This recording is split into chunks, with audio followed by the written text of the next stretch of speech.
ऐसी रहस्यमयी जगह जहां से भगवान शिव को भी अपनी जान बचाकर भागना पड़ा था। क्यों इस जगह पर जाने का मतलब जान हथेली पर रखना होता है, इस रहस्यमयी जगह की अद्भुत और अनसुनी बातें आप भी नहीं जानते होंगे। आइए जानते हैं इस जगह के बारे में। भगवान शिव के हर भक्त की यही कामना होती है कि उन्हें अपने जीवन में एक बार पंच कैलाश की यात्रा करने का मौका जरूर मिले। भगवान शिव के पंच कैलाश में कैलाश मानसरोवर, मणिमहेश कैलाश, किन्नौर कैलाश, श्रीखंड कैलाश और आदि कैलाश शामिल है। वैसे तो पंच कैलाशों की सभी जगह दुर्गम और खतरनाक रास्तों से भरी पड़ी है, लेकिन इनमें से श्रीखंड कैलाश का रास्ता सबसे ज्यादा मुश्किल भरा रास्ता है और इन सभी जगह पर हर साल कई लोग लापरवाही और दुर्गम रास्तों की वजह से मारे जाते हैं। लेकिन फिर भी यह जगह इतनी ज्यादा सुंदर और रहस्यमय है कि यहाँ पर शिव भक्त स्वयं को जाने से रोक नहीं पाते।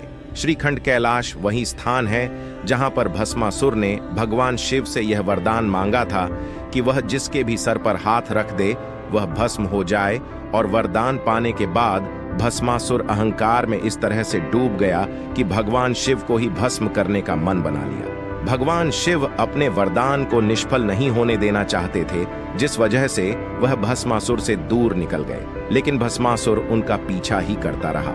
इसके बाद भगवान विष्णु ने अपना मोहिनी रूप धारण किया और भस्मासुर को इस प्रकार मोहित कर लिया कि उसके हाथ को उसके ही सर पर रखवाकर उसे भस्म कर दिया। ऐसा कहा जाता है कि माता पार्वती भस्मासुर के ऐसा करने से अत्यंत डर गई और रो पड़ी, जिससे उनके आंसुओं से एक नयन सरोवर का निर्माण हुआ। और जब भी शिव भक्त श्रीखंड कैलाश की यात्रा करने जाते हैं तो इस सरोवर पर जरूर जाते हैं। हिंदू धर्म की मान्यताओं के अनुसार इसी स्थान पर पांडवों ने अपने वनवास का कुछ समय बिताया था और इसी स्थान पर भीम ने एक दुष्ट राक्षस का वध भी किया था, जिसकी वजह से कहा जाता है कि यहाँ की जमीन लाल हो गई है। भीमडवार पहुंचने पर रातों में यहाँ बहुत तरह की जड़ी बूटियां चमकती हुई दिखाई पड़ती हैं। यहाँ के लोगों का ऐसा भी मानना है कि इनमें से बहुत पौधे संजीवनी बूटी भी हैं। श्रीखंड की यात्रा के दौरान ही पार्वती बाग भी आता है, जो कि माता पार्वती से संबंधित है। यहाँ पर बहुत तरह के सुंदर फूल दिखाई देते हैं और ऐसा कहा जाता है कि यह फूल इस स्थान के अतिरिक्त और कहीं भी नहीं मौजूद है। श्रीखंड की यात्रा में और आगे जाने पर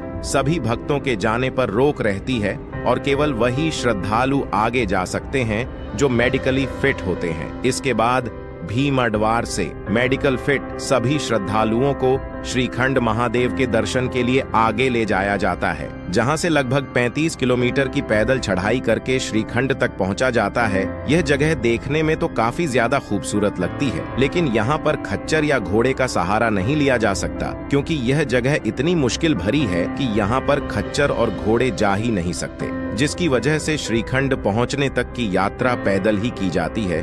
श्रीखंड पहुंचने पर हमें भगवान शिव का विशाल और भव्य प्राकृतिक शिवलिंग देखने को मिलता है, जो हजारों वर्षों से वहां पर स्थित है। इस शिवलिंग की ऊंचाई लगभग 72 फीट है और यह देखने में अत्यंत मनमोहक प्रतीत होता है। तो यह थी श्रीखंड महादेव की रहस्यमयी और अद्भुत यात्रा। वीडियो पसंद आया हो तो वीडियो को लाइक करना ना भूले।